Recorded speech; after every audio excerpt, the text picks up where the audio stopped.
Hello friends, this is Keval Shah here from Afflio Group. This video is part of our weekly update video series.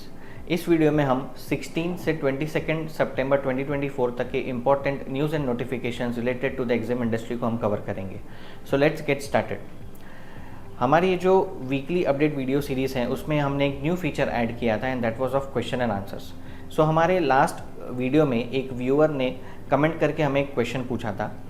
Question को आप image में देख सकते हैं. Question ऐसा था कि हम अमेज़ॉन के थ्रू एक्सपोर्ट करते हैं and now bank is forcing us to close the shipping bills.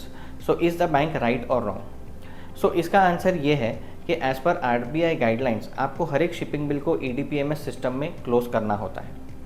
सो इसके लिए आपको बैंक को shipping bill wise payment proof देना होता है and that is compulsory.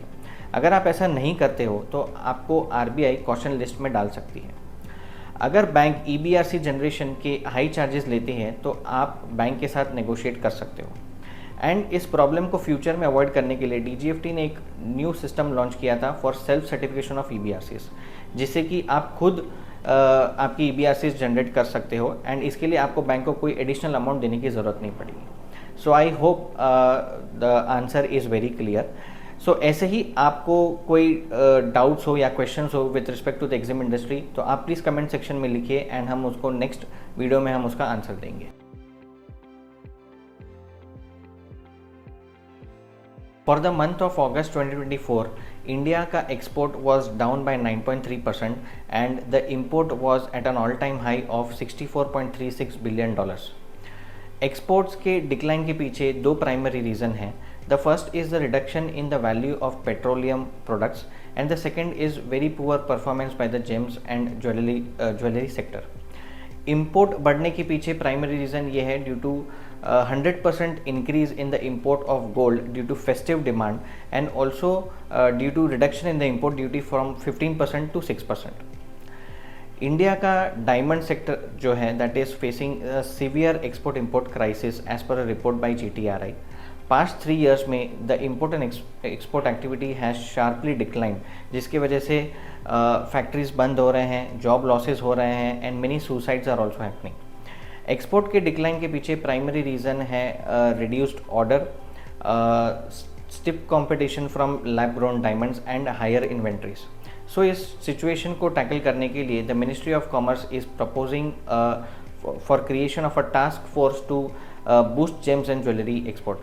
This task force is similar to the task force which was created for the textile sector.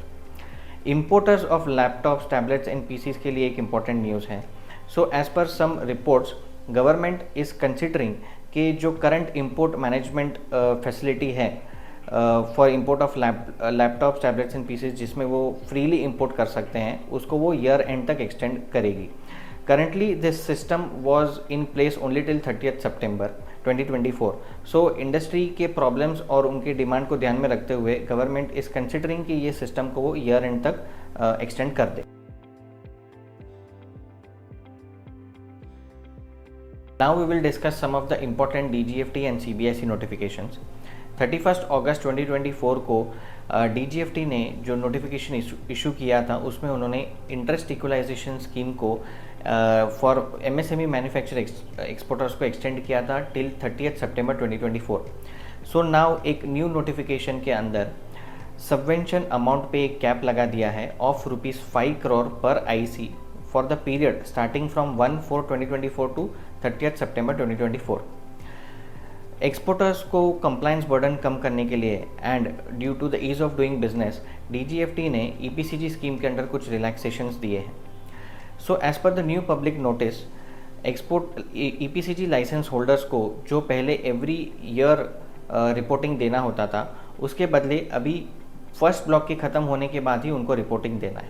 इसका मतलब ये है कि लाइसेंस लेने के 4th ईयर से आपका एनुअल रिपोर्टिंग स्टार्ट होगा till the completion of the EO period. International logistics की अगर हम बात करें तो इंडिया एंड साउथ कोरिया ने एक दूसरे के साथ कोलैबोरेशन करके बिल ऑफ लीडिंग का डेटा शेयर करना स्टार्ट कर दिया है electronically between the customs of both the countries. जैसा कि आप सबको पता है कि bill of lading is an important document which serves as a proof of ownership of the shipped goods. DGFT Shri Santosh Kumar Sarangi ji ने ये कहा है कि जब सारी कंट्रीज़ इस प्रोसेस को फॉलो करना स्टार्ट कर देगी तो फिजिकल सबमिशन ऑफ डॉक्यूमेंट्स की ज़रूरत नहीं पड़ेगी। एंड सारी कंट्रीज़ को ये प्रोसेस को फॉलो करने के लिए ऑलमोस्ट 1 to 2 ईयर्स और लग सकते हैं। हमारी ये जो वीकली अपडेट की वीडियो सीरीज़ हैं that is very helpful for new EXIM startups, export import business owners and the professionals working in the export and import field. So अगर आपको ये वीडियो अच्छा लगा हो तो please like the video, comments करिए, share it with other industry friends. Questions कुछ हो तो आप कमेंट सेक्शन में लिखिए। And finally if you like such videos then subscribe to our channel for regular updates. Thanks a lot for watching.